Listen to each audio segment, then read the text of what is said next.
international organizations influence the uh, influence the individual nations by funding particular projects or putting political pressure on them, getting attention for the things they're trying to do. There's a lot of different agencies. The United Nations is an agency that's above the level of the nation, so it's called.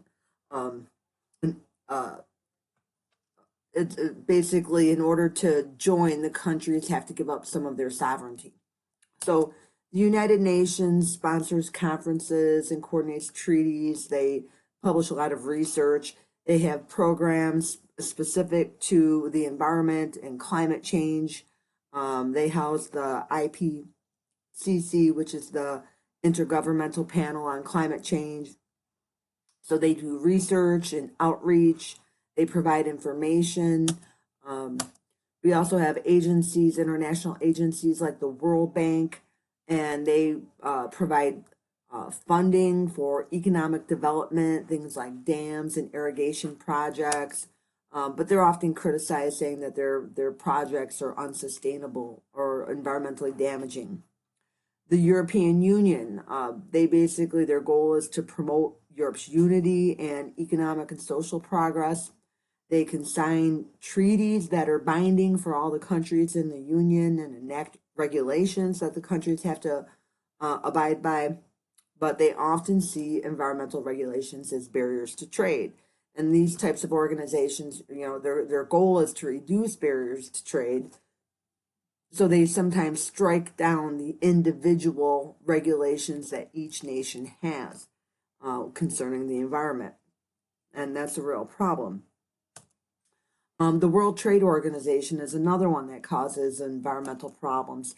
Basically, their job is to promote free trade, um, and they can impose penalties on nations that don't comply with its directives.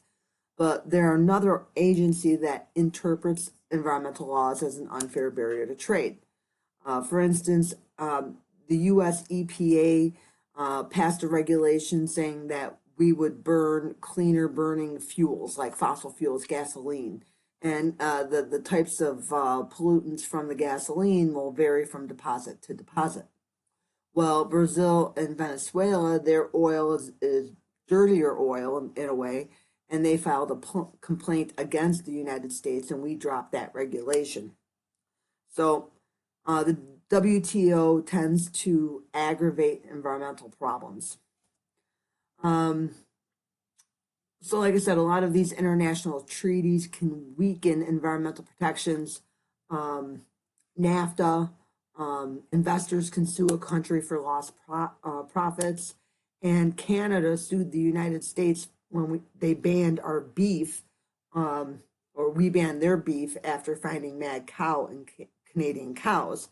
Later on, we found mad cow in our cows, though, and Canada banned ours. Um, Canada sued the United States for $1 billion because we banned a gasoline additive. We forced Mexico to reopen a toxic waste dump.